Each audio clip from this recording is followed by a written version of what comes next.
Assalamualaikum warahmatullahi wabarakatuh. Perkenalkan, nama saya Aldi Firmansyah. Saya dari Prodi Teknologi Informasi angkatan 2023 dengan NIM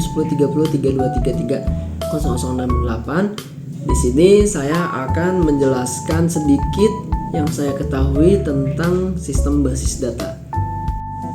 Baik, seperti yang kita ketahui, basis data adalah kumpulan data yang saling berhubungan dan disusun secara sistematis agar dapat diakses, dikelola, dan diperbarui dengan mudah.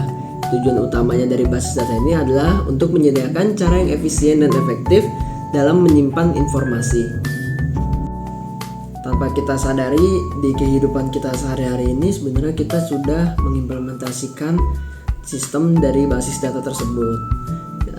Simpelnya adalah ketika kita ingin menaruh baju, pasti kita menaruhnya di berbagai tempat sesuai dengan kebutuhannya. Begitu juga dengan sistem basis data, dia menyimpan informasi di berbagai tempat agar user dapat dengan mudah mencari informasi ketika dibutuhkan.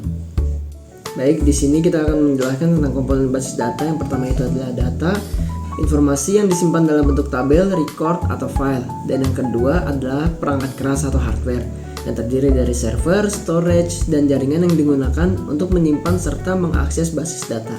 Yang ketiga yaitu perangkat lunak atau software, yaitu sistem manajemen basis data seperti MySQL, PostgreSQL, Oracle, dan lain-lain.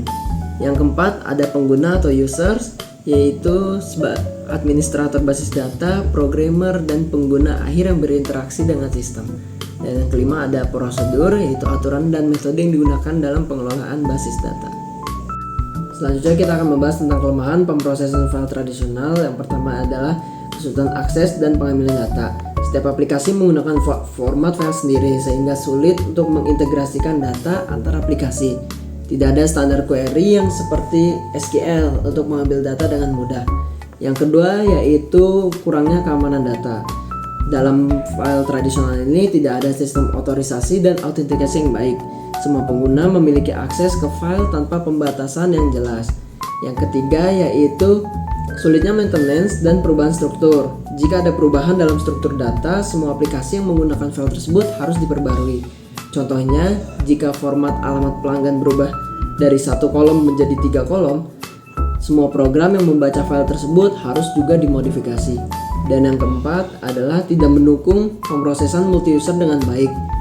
Beberapa pengguna mencoba mengedit file secara bersamaan.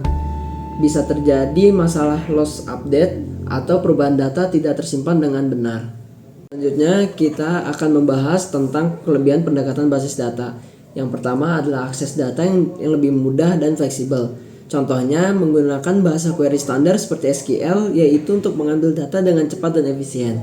Yang kedua yaitu keamanan data yang lebih baik. Basis data mendukung kontrol akses berbasis peran. Contohnya adalah admin yang bisa menghapus data, sedangkan kasir hanya bisa membaca data transaksi. Dan yang ketiga yaitu pemeliharaan dan perubahan struktur yang lebih mudah. Dengan skema data, perubahan struktur tidak mempengaruhi aplikasi lain jika didesain dengan baik.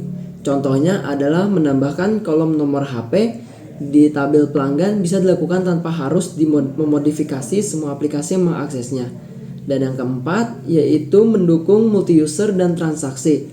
Contohnya adalah jika seorang pelanggan membayar pesanan secara online, sistem memastikan pembayaran dan pemotongan stok terjadi bersama-sama atau tidak sama sekali.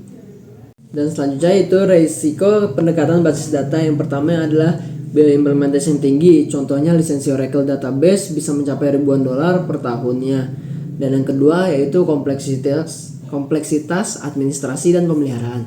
Contohnya pemantauan performa basis data dan tuning indeks membutuhkan keahlian khusus. Yang ketiga yaitu ada ketergantungan pada sistem basis data. Jika basis data mengalami kegagalan, maka semua aplikasi yang bergantung padanya akan berhenti bekerja.